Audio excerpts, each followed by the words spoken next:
folks, this is Heath Wright from the group Ricochet, and you're listening to Real Country Jukebox with my buddy, Raymond Gardner. Good afternoon, everybody, and welcome to yet another episode with James and Raymond and Real Country Jukebox. We're going to do something today where we want to we've had so many podcasts where when you get to favorites and you get to things that influence your life and stuff like that, you pretty much get to, sometimes you talk about the same artist over and over and over, and we're going to break away from that a little bit today. And this is not a top 10 or anything. We're just going to have a conversation about artists that we haven't mentioned at all on the podcast. Just talk about them a little bit and why we like them. Just to get some new artists into the mix.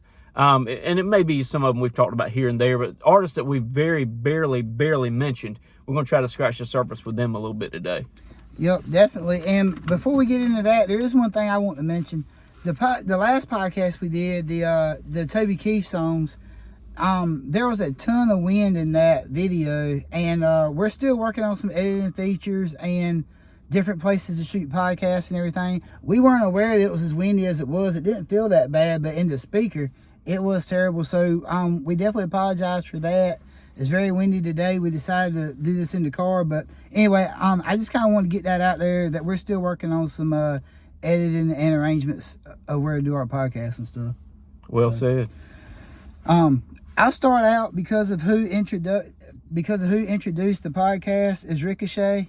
When I was growing up, they were a band that was kind of trying to hit it big at that point, and I always loved them then. I still do now. They had a bunch of good songs that came out all at one time, and then they just kind of quit. Not quit, but having songs coming out. And it just seems to be a 90s thing with bands. It's like if you weren't Alabama or Diamond Rio, you had they were tough to compete against. You had a couple years, and that was it. Yeah. So I definitely want to give them a shout out. And it might have been a small string of hits, man, but I remember I absolutely loved Love Is Stronger Than Pride. I mean, everything they put on radio was definitely better than most, but that song in particular, man, I could not get enough of it that time. Yeah. I can still remember a certain place I was sitting listening to it, so it's pretty neat. That is good. John Michael Montgomery is a guy that I don't, if I have mentioned him, I don't remember mentioning him. He's somebody I'm going to bring up because this may have been in my mind, or it may have just been, I believe I heard when he first came out, and he kind of came out the gate with several love songs right in a row. Anyway, he's kind of a love song guru for the most part. That's kind of the one that brought him to the dance. But his very first album he came out, and I can remember, I don't remember who said it or whatever, but I can remember hearing whispers of this guy, because he was hot out the gate. Hearing whispers of the next Garth, which, I mean, that's kind of heavy shoes to be filling, and that's tough to be called that. He didn't call himself that, so let's not get crazy. But anyway, he didn't get to that stature by any stretch, but he had a great career. Not only being such a love song guru, and I'm sure he's probably been played at weddings as much as anybody with I Swear and I Can Love You Like That and those type of songs, Long As I Live. But there was also, if I remember right, kind of a dance craze with, excuse me,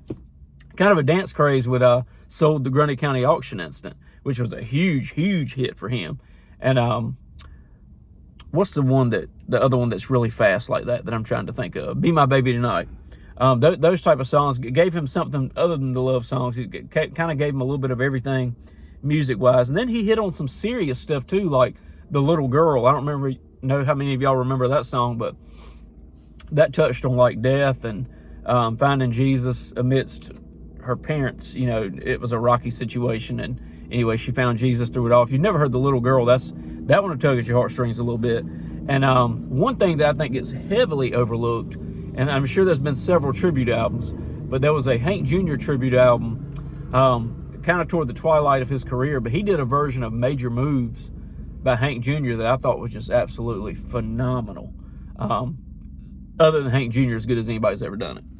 Yeah, I've never actually heard that song by him. I love the Hank Jr. one. I haven't heard him, but the thing you're saying about the next Garth or whatever, those two songs, the Be My Baby Tonight and the Grundy County Auction, remind me a lot of Garth Brooks high beat music. Now that you say that, I can see that, yeah. There is one thing I want to ask you. I'm kind of put you on the spot a little bit. So this might be something you hadn't planned for. That's okay. Not who is your favorite, but who do you think became the bigger stars between Montgomery Gentry and John Michael Montgomery? I think John Michael Montgomery. More of a younger crowd's probably going to say Montgomery Gentry because Montgomery Gentry was very kind of in-your-face country, and they had a lot of stuff that you want to just blare. You want to turn it wide. I mean, they were wide-open dudes, both of them. Yeah. But I think John Michael Montgomery, man, because I think those first, I'd say 4 to 5 albums, I think he was just absolutely huge. I mean, it's been drowned out today because, matter of fact, I think he's retiring this year. I think is what I heard. But I think it's close. But I think John Michael Montgomery had a bigger career.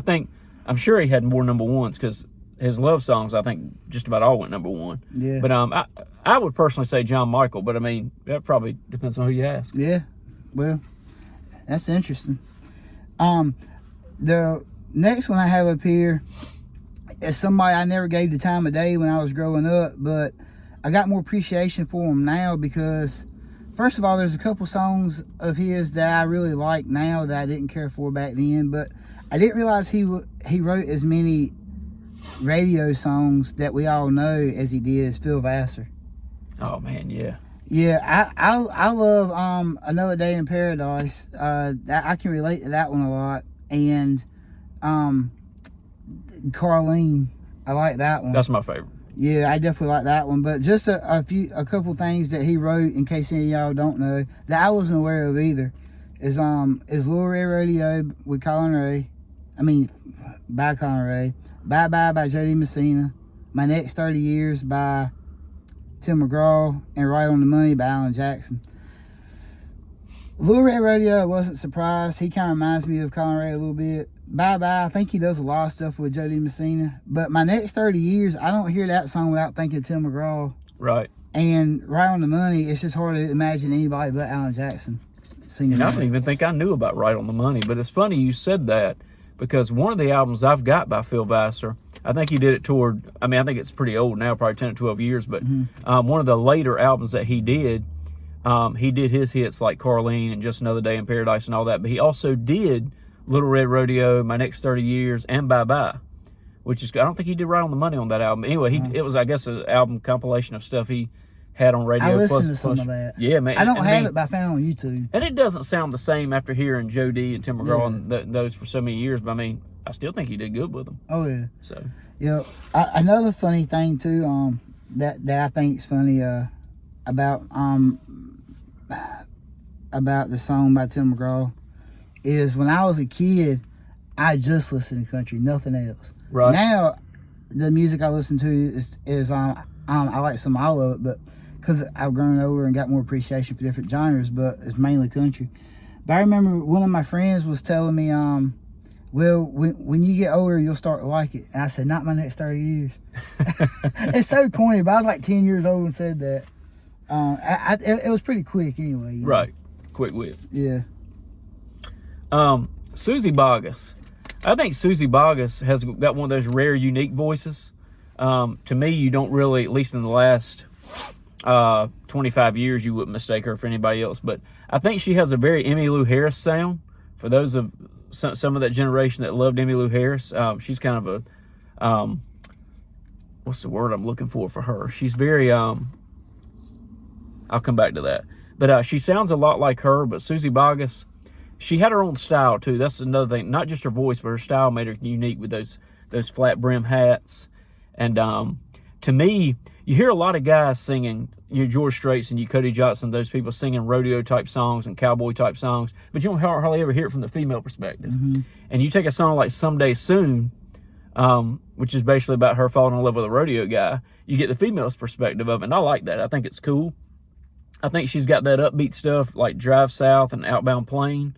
But yeah, I see her on the Opry a lot, man, and she's still, I didn't realize what a good picker she was. Mm-hmm. She can play guitar pretty good, and she's a really good vocalist, and I've always been a fan. Oh yeah.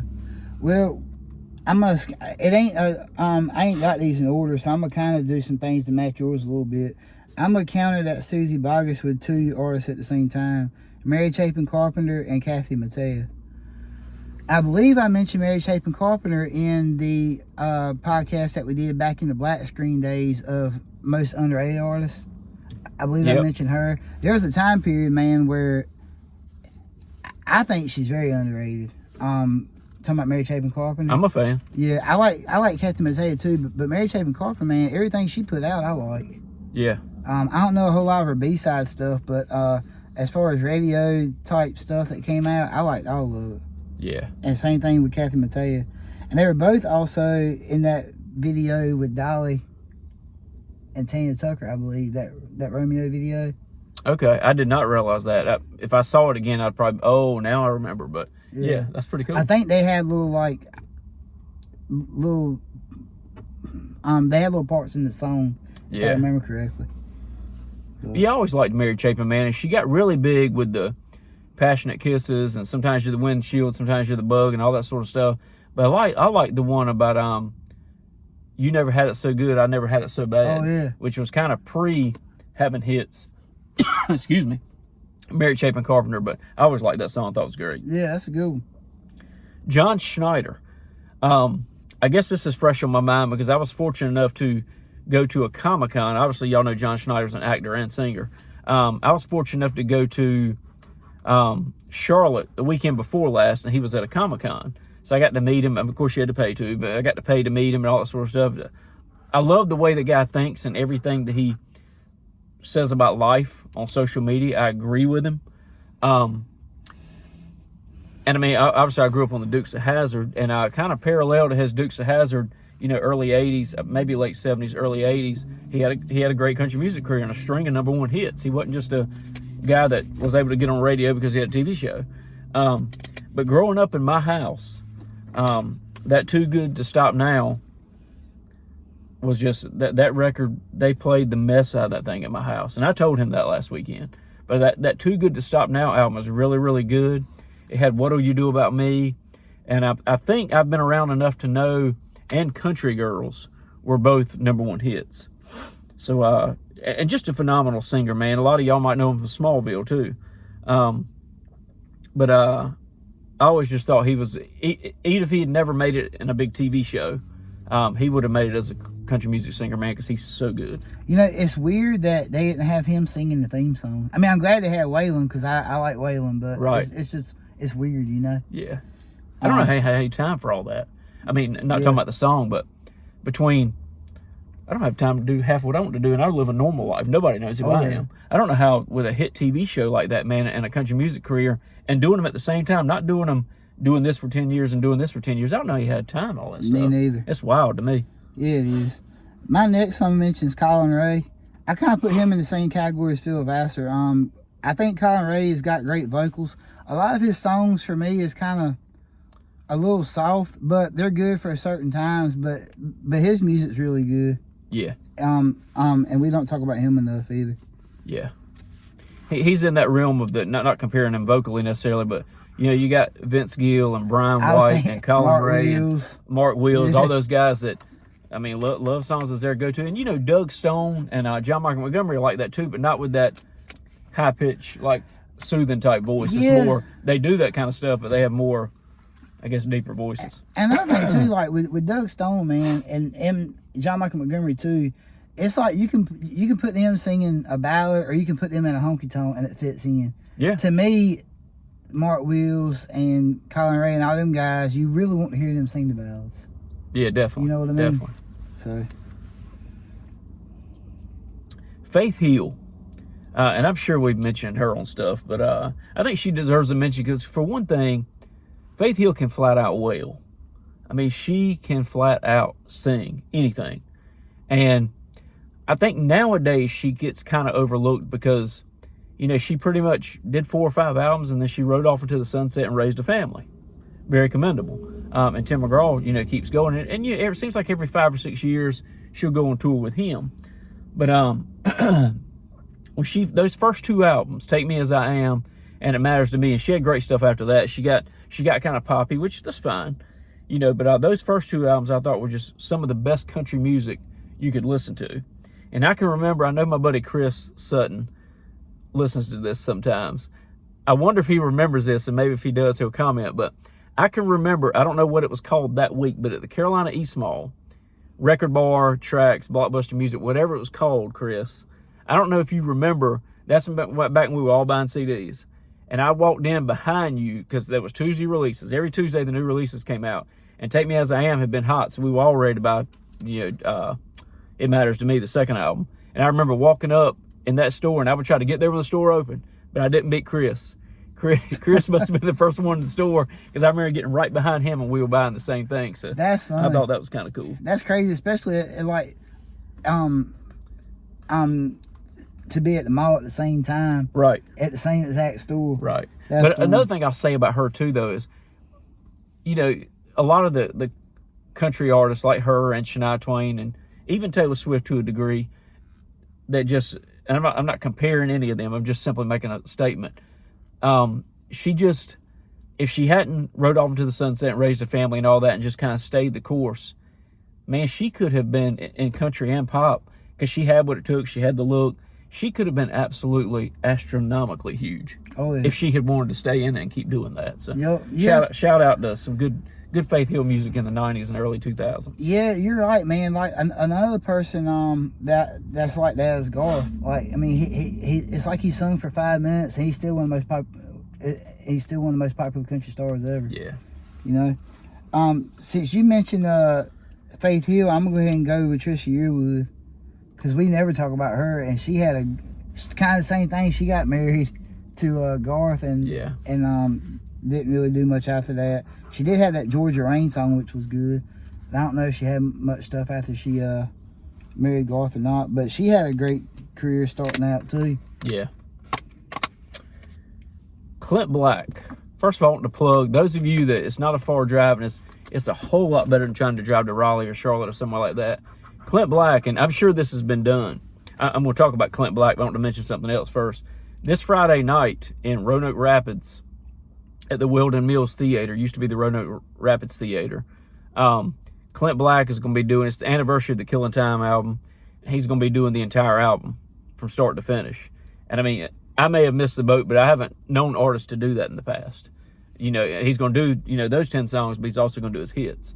So while the Killing Time anniversary this Friday night in Roanoke Rapids, me and some of my friends bought tickets to it. It's going to be really, really good. So shout out if y'all ain't doing anything. There's still tickets available. Go Friday night to see Clint Black. If I remember correctly, because I used to watch award shows religiously, I can remember he really got hot 89, 90 and won a ton of awards. And timing is everything, I guess, in the music business sometimes, because he's just as good as these guys I'm getting ready to mention. But Clint racked up on some awards, if I remember right. And then it seems like right around that time, Garth got hot, Alan Jackson got hot, Travis Tritt got hot, all these other guys got hot. And it was like Clint Black still had a huge career, still had a bunch of number ones, still, headline tours for years, still does. But it seems like the awards stopped after that because these guys maybe were more commercially successful or whatever it was. But I think he kind of gets overlooked to some degree because of that. But he was huge before that, and he's huge now. And Killing Time, that album, is some of the best country music you'll ever hear from any generation. But yeah, and just what a musician. We saw him one time at the Long Branch, and a lot of people had already seen him do this kind of stuff before. I believe he can play 3 or 4 instruments at least. But he would play guitar, he would go play the drums, harmonica. What a musician, what a great guy, what a great musician. Yeah, I love that harmonica, man. But one thing that I was going to tell you when you mentioned him, because he's on my list too, I had been playing the crap out of him, George Jones, Mark Chestnut, which is on my list as well. Just like all of that, especially off the Killing Time album. Yeah. A bunch of that, just like I don't really know how to describe it, but it really and I'm pretty lenient when it comes to music. If you really get into that for like 3 weeks and don't listen to nothing but that, you realize how bad music's plummeted. Yeah. Across the board. Yeah. I mean, really, and you won't hear me say that much because I'm pretty, I'm kind of neutral. There's some of the newer stuff that I like, but when you really listen to the Killing Time album, you listen to some of Mark Chestnut's early music, some of the later stuff that George Jones would put out, like Choices and Still Doing Time and all that. And I'm just like, man, you know, the music has really changed, not for the better. Right. And sometimes you 100%. get so used to it, like they add in snap tracks and beats a little over time that it kind of becomes the norm. Then by the time you realize it, it's a complete different genre. That's it. And I ain't trying to put the new guys down. I'm just saying it like it is. Even some of the ones I like that I think, like, you know, I'm glad somebody's came back with some real country music. Well, it still doesn't sound like that. Right. Some of them do. Right. Yeah, there's a few, select few. Yeah. So I'm going to go on into Mark Chestnut when you said that. I mean, since I was just on him and Clint Black at the same time. Yeah. Mark Chestnut, man, when I was a kid, he was one of my favorites. I'll reiterate this too, in case some people have just started listening that weren't listening in the early years. A lot of the people that, and I ain't making excuses for it, because I should do more research, but as far as what I remember, when Clint Black, Mark Chestnut, Neil McCoy, who's also up here, when all those guys were hot, I was a very small kid. So I don't remember who was winning awards, who had number ones. I just remember liking them and buying the CDs. Yeah. And not the ones that didn't carry on past like 96. I don't know them as well as you do, which is why I always wondered what happened to some of those guys. It's like they were hot for 4 or 5 years, which looking back at it, it could have been longer than that, but I don't really know. I don't know if the genre kind of weeded them out or if they got tired where music was heading and kind of slowed down. But it seems like that whole group that I just mentioned, well, you know, that 89 and 95 group, man, outside of like McGraw, Travis Tritt, Alan Jackson, the ones that kept on, it seems like some of them just stopped. Yeah. And I don't really know why. I've always kind of wondered that. And you kind of answered some of that question earlier. Well, it seems like they get to a point where they'll release 2 or 3 songs and it's the same type of stuff they've been releasing the whole time. And those don't chart well and they, you know, don't have any commercial success. But they're still putting the stuff out, but radio's not playing it and people don't know about it. So, to a degree. Yeah, but you know, the music can still sound the same, man, but you can have completely different lyrics and, you know, and it still be a great song, which is what they're doing. The new stuff on the radio is all the same lyrics, just with other people singing it. They're just Exactly going back right. and forth saying the same thing. I can't stand it. Me neither. Shadazy, I'll mention them really quickly. I've always thought Shadazy was really good. It's 3 sisters. They've got a 4th sister too who's filled in some. But Shadazy, I think, is another situation where maybe they came out at the wrong time, because they came out around the same time the Dixie Chicks did. And let's face it, regardless how you feel about the Dixie Chicks, vocally, instrumentally, songwriting, everything, they're great at what they were doing. Yeah. And you know, it was a trio of 3 girls, just like Shadazy. A lot of times it's when you come out, like just like we were just saying about Clint Black. But it seemed like they came out and they were so good. And to be honest with you, I'm not going to say I love their music more, but I don't know. I think at the time that Dixie Chicks and Shadazy were both hitting the charts, I think I probably listened to Shadazy more, even though I was a fan of what the Dixie Chicks were doing. But I think Shadazy, especially Holding Out for You, that was my favorite. But I mean, I think the stuff they were doing was just really, really good. It was just bad timing because they were competing with the Dixie Chicks, who were just exploding. Yeah, I used to love Shadazy too, man.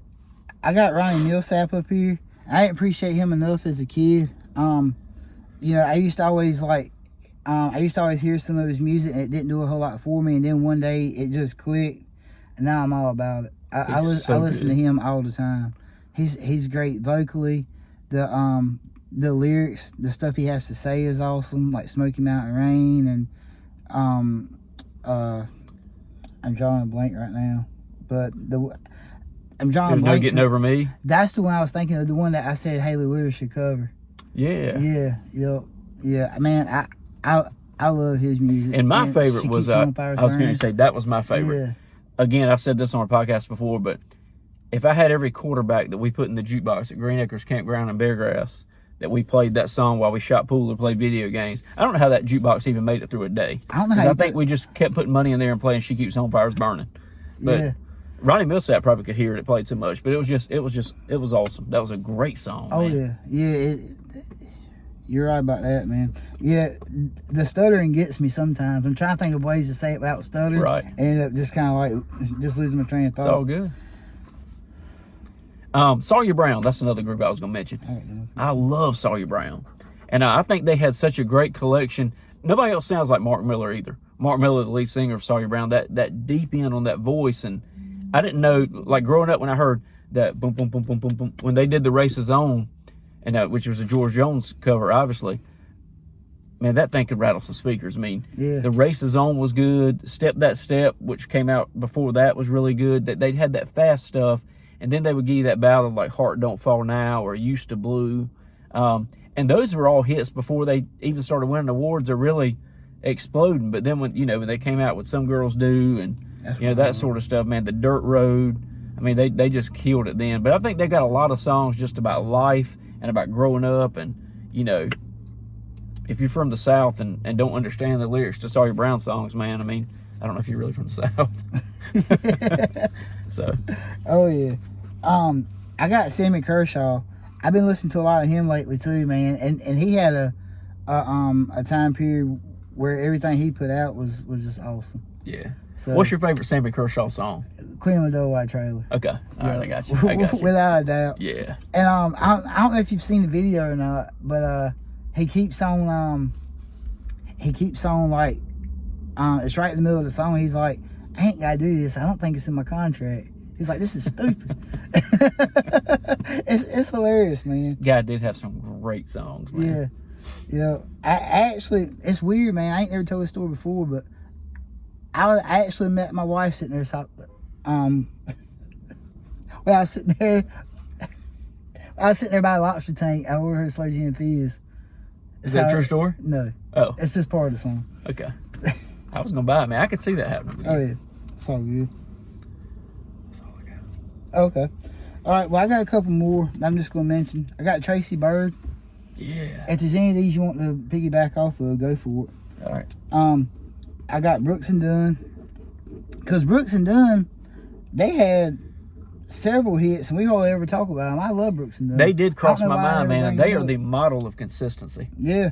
I mean, and even like the last couple ones that they were doing, like the Red Dirt Road and the Hillbilly Deluxe, all that stuff was still just good country when everything else was changing. yeah.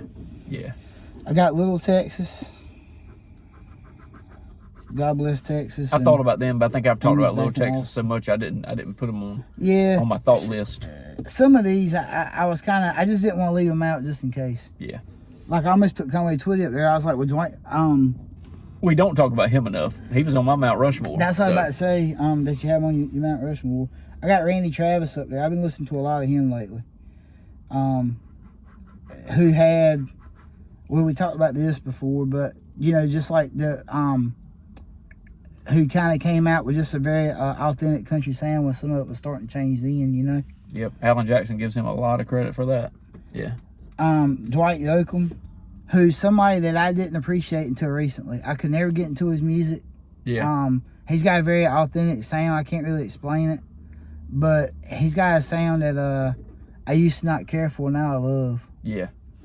And also, a lot of people might not think so, to think he just got great roles or whatever, but he's also a decent actor. Oh yeah. I think. So. I got Keith Whitley. We don't really talk about him. We don't. I mean, I can sit here for the next 3 or 4 hours and bore y'all to death and talk about him, but I know. he's definitely one of the greatest of all time. And I don't go around. I can't stand the overuse of the word GOAT. And I'm not calling him the GOAT, but I'm saying he's in the conversation. Yeah. And I don't want to sit here and just keep listening. But the last two I mentioned kind of go hand in hand to me is Shenandoah and Don Maria. And I mentioned Shenandoah during the bands, Top but 10 I bands. haven't really talked about them a whole lot. Yeah. So, but anyway, the ones I have, I mean, I still got more that I could add, but it's just something we wanted to do. We talk a lot about Alan Jackson and George Strait and Whiskey Myers and Hank Jr. and Lee Haley Withers. Womack, Yeah. Riley Green, all that crowd. There's a lot of other music out there that it's good to go back and listen to because they are awesome, and for some reason they just can't get forgotten. Yeah, that's right. So, but anyway, all right, we'll see y'all next time.